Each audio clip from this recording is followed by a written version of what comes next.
Welcome to Right on Track, a songwriting podcast. Thanks to Tone for tuning in.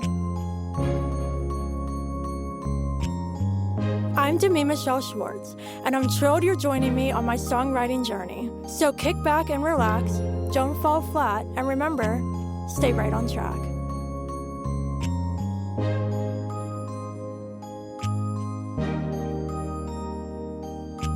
Hey everyone, welcome back to Right on Track. I'm so excited because joining me today is a very special guest, Niki Kennedy. Hey Niki. Hey, how are you? I'm great, how are you? I'm good. Thank you so much for having me. Of course, I'm so excited you're here because today we're going to be talking all about genres. And I don't know about you, but I feel like as the years go on, genre lines are going to continue to blur more and more. Yes, I love it. Me too. Well, before we dive into this conversation, can you share with everyone a little about yourself and your musical journey so far? Yeah, for sure. Well, I'm a singer-songwriter. I'm from New Zealand and I'm currently based in Vancouver in Canada. And music's been in my life forever, like actually forever. And yeah, I moved to Canada to attend performing arts college and I've found home here. And now I release music as a solo artist, mostly in the pop-esque genre. That's fantastic. And your music has been taking off these past couple months, so congratulations on that. Thank you so much. I really appreciate that. You're welcome. Well, since you mentioned your genre, esque pop, I think it's time to dive into this. So can you start off by reading an awesome quote by Haley Reinhart? Of course. I love this quote. I feel like it resonates so much. So it's music continues to remind me that its boundaries are limitless. I love this. What does this quote mean to you? Oh, there's something magical about the wording of this that like just resonates and I always get like tingly when I think about like the potential of creation and the idea that we take like nothing, like air, like we take absolutely nothing and create something to share with people and hope that they can connect to it. Like I'm like smiling from ear to ear thinking about that concept right now and that's sort of what this pulls out for me. Exactly. I love that. And honestly, she's pointing out that it is endless, and it truly is. We don't have to put ourselves in boxes and do the same lyrical concept or same genre, same instrumentation. We can literally do whatever feels right. And as a whole, creativity and imagination truly have no limits. And so I love this quote because music is something so creative. So honestly, something like that wouldn't have any boundaries and we shouldn't allow it to. Well, and if we think about sort of like where the whole idea of genre sort of like came from and how like different styles of music emerged was it came from people pushing the boundaries of what was socially acceptable or what was considered quote unquote normal or like that's how we even got here to begin with and that's the beauty of art is we can challenge um our current like society and what we think we can do with it. Exactly, yeah, that's a great point. I mean, if you look back across history and look at how genres evolved, in the contemporary genres today, you can see how they're rooted in the more traditional genres from the past. And I think that's something that is continuing to happen. And that's why genres are becoming so blurred because we got here from being innovative from past genres. But as we continue to do that, more and more fresh kind of sounds are starting to develop from that. And as we go, I cannot wait to see in a couple years where the genres are at. Absolutely. So let's talk a little bit about our genre preferences as individuals. So first, as a listener, growing up and even now, what are the genres you tend to turn to listen? So growing up, I listened. I think most of us are informed by our parents or the people that we grow up with, in terms of what we hear in those formative years. So for me, that was actually largely like disco and traditional R&B, and I guess at the time, what was pop, which would be considered like traditional pop now, like your Mariah's and Whitney's and Celine's and all that kind of stuff. So I had a very big upbringing in, I guess, the network that is R&B genres. And then in high school, I think like everybody sort of like start to discover new styles and new music and that was sort of where rock emerged for me. And these days, honestly, I listen, and I know this sounds like a little bit of a cop out, but I honestly listen to most genres at this point in my life.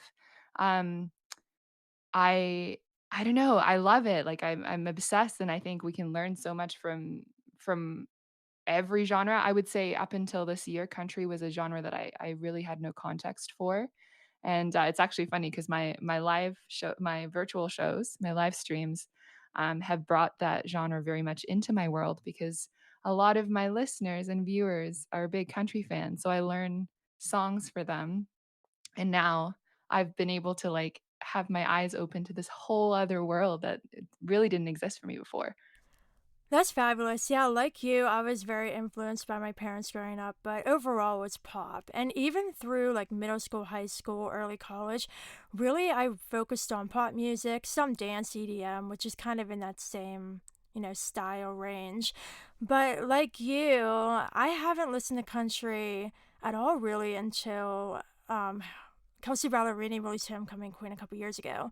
And when she released that song, I was like, oh my gosh, country existed all along? Like, where'd country come from? But everybody was trying to like get me to listen to country. My brother-in-law was like, to me, you have to listen to country. And I'm like, nope, I'm good with my pop music. So I feel like, at a certain point of time, like I wasn't really open to a lot of genres. And Right, it takes it crossing into pop.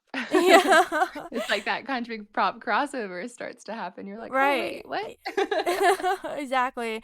But I feel like once I started to dive into songwriting and wanted to, take my career more seriously, that's when I started to really branch out and started to really appreciate country and R&B as well, some soul, folk a little bit too, singer-songwriter. And I feel like as an artist, which is something you kind of touched on a little bit, your fans love country and you haven't really done that before, but in opening up to that genre and performing country songs, you're reaching a wider audience. And I feel like even if we don't record and release a bunch of different genres ourselves, I think being able to perform different genres is super important because you can touch more hearts and like, have a wider audience. Absolutely, and honestly, I think the more that we can be influenced and inspired, and anything that, like, adds to tapping into and accessing that creativity and whatever makes us tick, I think it's a beautiful thing, and I'm certainly that might be. For me, sometimes that's an industrial rock song, and sometimes it's a rap song, and sometimes it's pop, and sometimes and I just sometimes it's jazz, listening to Ella, like, oh my goodness, like, I think it's a cool thing, and we're lucky enough to live in a time where we're not restricted by access, and I think that's part of, how this genre blurring is at a peak right now, but, you know, we can literally push one button and find any song that's ever been released, and, like, there's no cost, there's no barrier to access, and, you don't have to save up to go buy a CD, which is how I spent my childhood, like, just save up to buy CDs. Yeah. And, like, I just think that's kind of the beauty of it is that we don't have the traditional record store, or even, like when you used to go into a record store and everything was sort of defined by genre or whatever, now it's like everything's accessible, everything's open, and we're starting to um, have suggestions, algorithmic suggestions made for us based on our listening. And we're finding playlists that are based entirely on moods or things we're doing, like cleaning the house. Like it's just a different approach. And I'm here for it. Like I'm so excited to see because I think that's how people consume.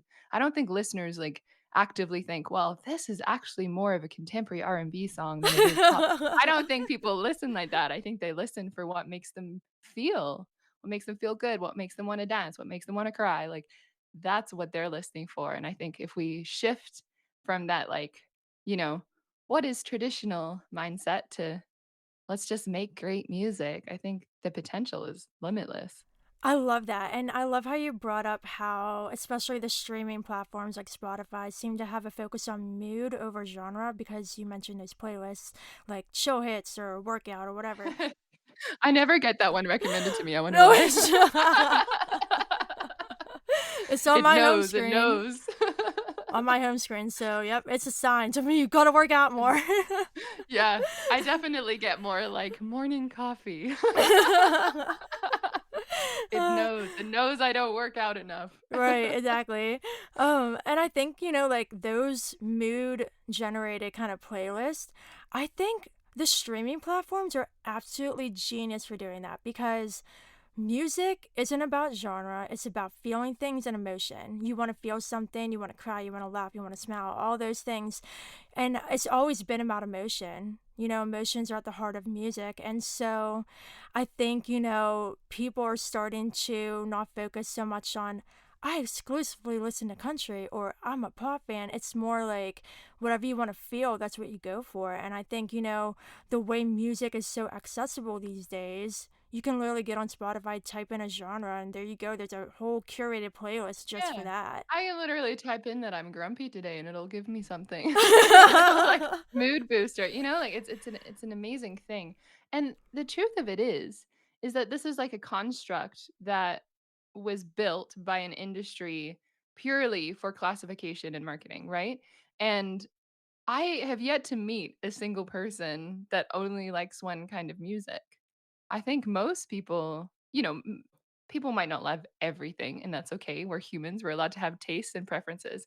But I think a lot of people like more than one genre and want to hear more than one genre.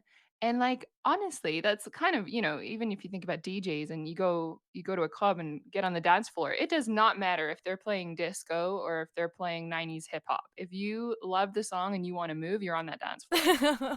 And again, it goes back to vibe and energy and feeling and like all of those super important things that have absolutely nothing to do with, what the genre is. And I think also like genre shifts all the time, especially in contemporary genres and pop, specifically because of cultural context and what's going on in the world. That's why pop today doesn't sound the same as it did in the 50s, and it doesn't even sound the same as it did in the 80s, although that is coming back and I'm also here for it.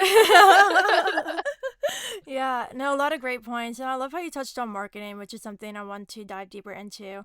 And it's so interesting because when you look at labels and things, they have to kind of approach it from that kind of classification angle because they're trying to target an audience in some way. And it's super interesting because I did some research and I kind of discovered that a lot of industry professionals are saying that genre lines blurring for mainstream stars is much different than independent artists because if you're a hit songwriter or incredible artist and you drop something that's completely off the rails and different, if you have millions and millions of fans, they're gonna love it because they love the artist. But as an independent artist, if you're trying to get noticed and you don't have a certain style or niche or something that makes you stand out and says, hey, this is my style, it can be really hard for labels to kind of look at an artist and know what to do with them from a marketing standpoint. So, what are your thoughts on that? 100%. Yeah, and I think that's, when you get into the business side and the investment side, that's always the gamble, right? Is like is this an investable brand? And part of that brand is the sound. Um I think it's interesting because I think about someone like Lil Nas X or whatever who like did everything on his own and like I think when Old Town Road came out, if I might be mistaken here, but I'm pretty sure he classified it as country. And then it ended up charting, and then they like removed it because they're like, "Oh, the genre classification is wrong," or something like that. And then it wasn't until he then got signed and like, released on a major label that it was like this thing that was okay and appropriate or whatever. But I think it speaks to that idea that like, when you're successful, you can kind of do whatever you want. But I think that is shifting, at least from an artistry and an audience perspective, because I think you nailed it on the head when you said like they're invested in the artist, right? They love the artist, they love the person, they're gonna love whatever they put out. And that's true of indies too. For indies, it's more about creating that community to get to a point where a major label can say or any label can say I this person has built this audience and this like real genuine authentic connection because it comes from an honest place, therefore it resonates, therefore it's I think there's a lot of potential there. I think what is hard for independent artists in the beginning and even for things like Spotify, our pitching and all of that sort of stuff is that early classification provides data that allows them to try and help you find your audience. So when we're pitching for playlists or whatever, you know, Spotify can say, "Okay, so it's this, this, and this. Does it sound like this? Maybe people might like this." And, like, that's how we have our radios and our fans also like, and it's sort of testing those waters. And the difference between an indie artist is maybe that pool of data isn't as big as somebody that has had some success or has a major label backing. So it's harder for them to try and figure out exactly where you fit in that landscape. But I would like to see that shift moving forward because I think we are moving into a time where people just really value work and art that comes from honest places. And I think if an artist is going to be true to themselves, then putting limits on themselves to try and match some idea or expectation of what the industry may or may not want, and probably for the most part isn't gonna, like, pay attention anyway. Then, like, that's not the way we wanna be creating moving forward, especially, in a time where the sky really is the limit with technology. Yeah. No, I completely agree with everything you said. And I honestly think there are so many great examples of mainstream artists who are making a statement about how it's not about genre, it's about music and the audience. And two that I want to touch on are Taylor Swift and Mary Moore, starting with Taylor. So Taylor's all about, writing songs that feel right from her heart. And she went from country, from, her self titled through Red, and then 1989 through Lovers, more pop, and then folklore and evermore are more like alternative folky, and that's a perfect example of how somebody can shift genres, and she's not in a box. Taylor Swift is not going to listen to what anybody tells her about genre. She's doing what she wants, and I've been a Swiftie through all of the different genre eras, and I think as independent artists and kind of getting into this industry, we're kind of looking up to her, and like I'm definitely looking up to her in a way that makes me feel like I don't have to be in a box. And I write both pop and country. I'm definitely leaning more country pop right now, but if I want to write a piano ballad, then write, a dance song, why not? And Why I think not? Taylor's a great example. Yeah, and okay, so Taylor is an interesting example here because, I the first time I really listened to Taylor was 1989 because I didn't have any context for the country world whatsoever. And even her, like, semi crossover, it never really, like, landed in my world. When 1989 came out, I listened to the album front to back. I own a copy of it on vinyl. I listen to it frequently to this day. And ever since, I've been invested in every release. And I think that's an interesting thing too about not caring so much about exactly what genre you fall into is if she'd continued making country style music, I may never have really been invested in her catalog. I might not have been invested in her story as an artist. And I certainly probably wouldn't have paid too much attention to what she's doing in the industry, which is incredible, especially for female artists. So I think, by taking a risk, and at the time, I think it was a really big risk to shift gears, she opened herself up to a new audience knowing that she was gonna keep the people she'd already built. They were already invested. They were already in love with her and her person and her artistry. They were gonna go along for the ride, but it meant that she had a larger appeal in a different sphere.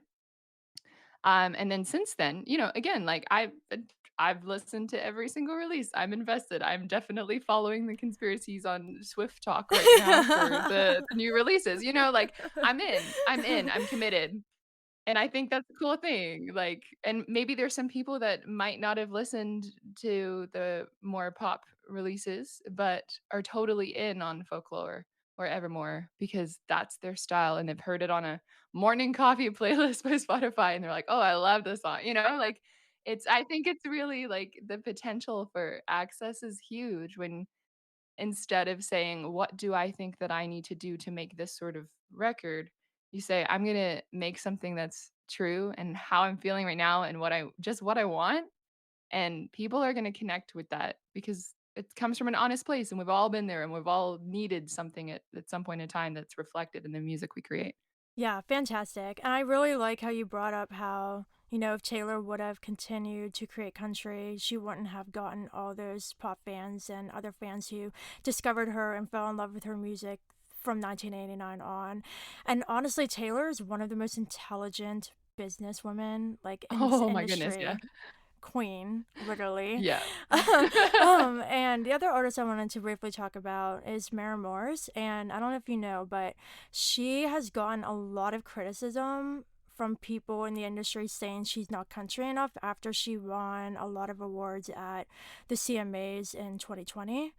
And honestly, like, she totally clapped back and was like, listen, like, yes, I have country in me. I also love pop and soul, and I'm gonna do what I want. And, like, she had to hit The Middle, which is literally a dance song that I'm pretty sure broke a ton of records. That song must have smashed all the records, honestly. I don't know the stats, but that one blew up.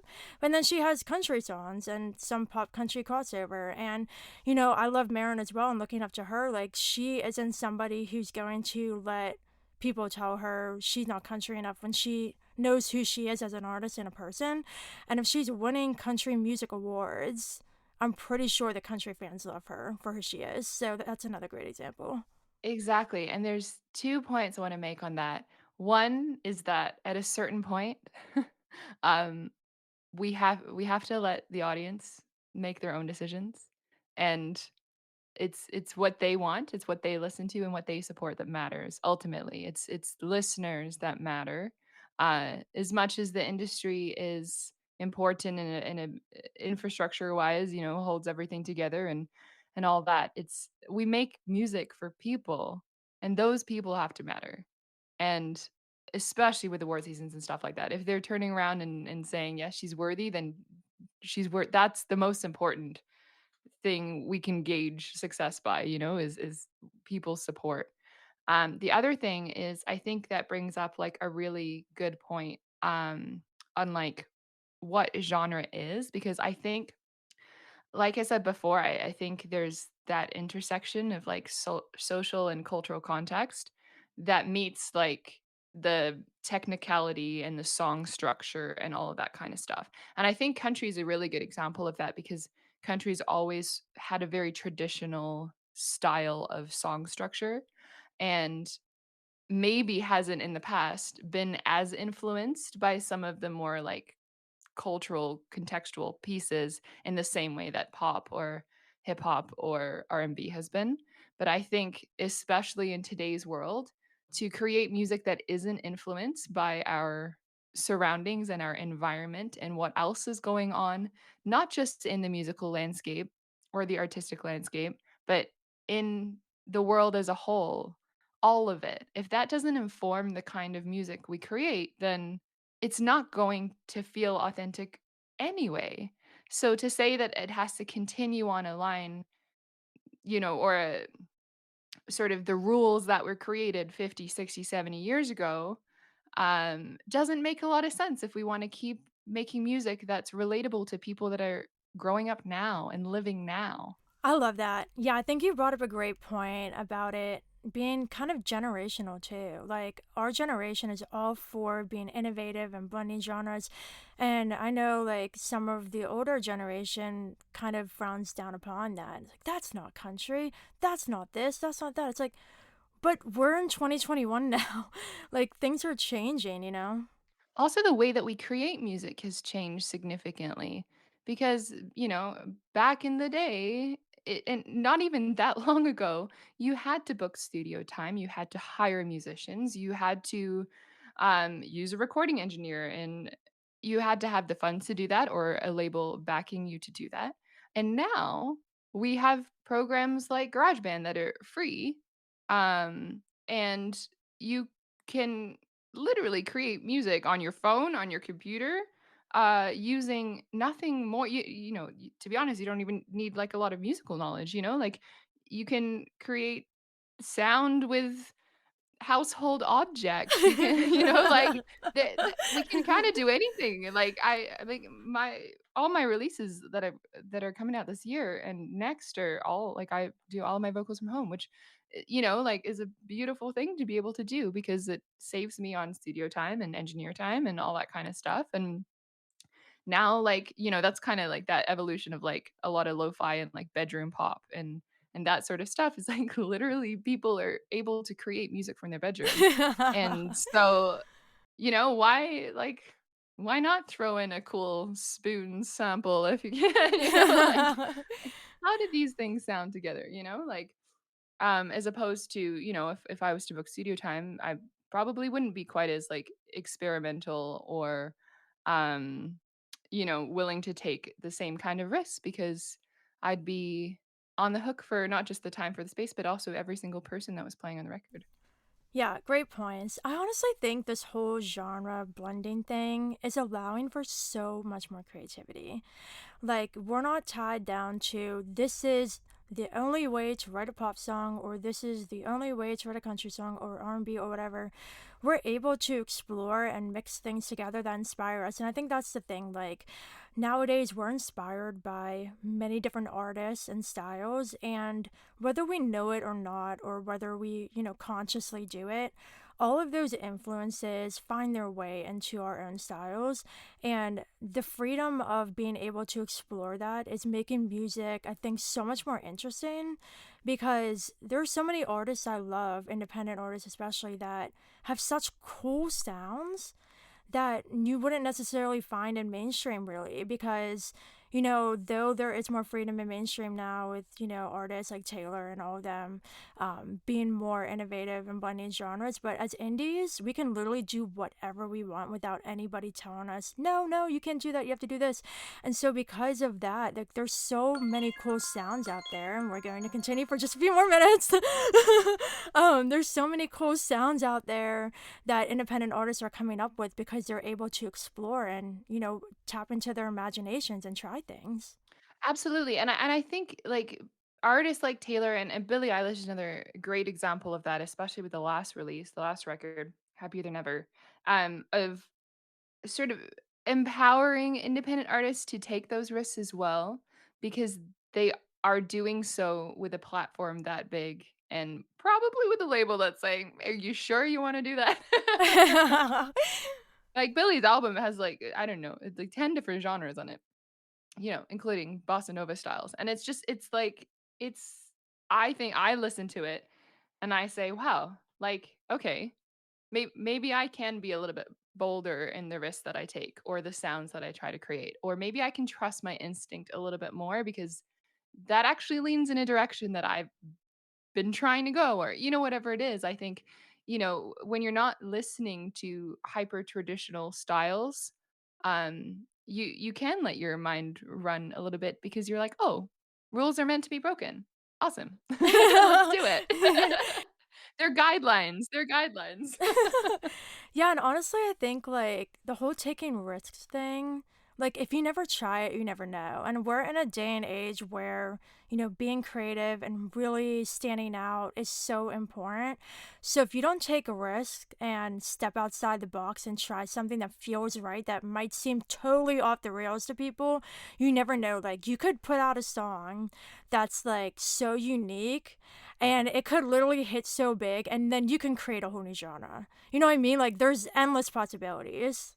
I feel like that's sort of the story a lot of the time for artists that blow up or they have a song that really blows up and a lot of the time they're like, I didn't even want to put it out because I thought it wasn't, this, that, or the other. But the thing with like experimentation for indies is like now is the time.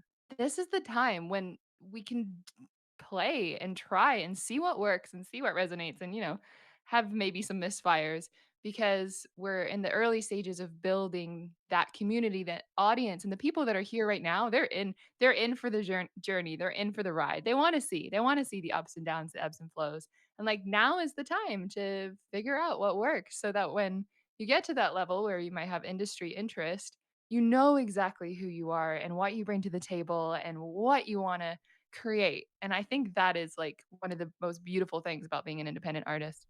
Absolutely. Wow. That was absolutely fantastic. I could not have said that better myself. Fantastic. And I think this is a great point to kind of wind things down. How rude is that timer? Like I cannot believe this is up already. I feel like it went very quickly. Time flies when you're having fun. Exactly. It definitely does. So before we go, can you share final thoughts on blending genres? One thing I personally committed to going into this year was to stop censoring myself, to start trusting my instincts, my ears, and to create with an intention of making music that I love and that makes me feel good, in the hopes that that creation from that honest place will resonate with people and people can take what they need from what I have to offer. So if there's anything I could depart with is like just do it. Just make what you want to make and do what makes you feel good and make sure you love what you're doing cuz we are so blessed to be able to have a life in music and to create music and to share music. Why waste it worrying about what you think you should be doing and what you think other people think you should be doing? Wow, that was absolutely beautiful. Fantastic. Nikki, thank you so much for joining me on the show. Thank you so much for having me. I love this chat. I could do this all day. Honestly, yeah, I might have to have you back for another one at some point. It was awesome having you. Where can you share with the listeners where they can find you on social media and listen to your fantastic music? Yeah, so I'm on all the socials. On social media, I am Niki Kennedy CA, and that's Nikki with 1K.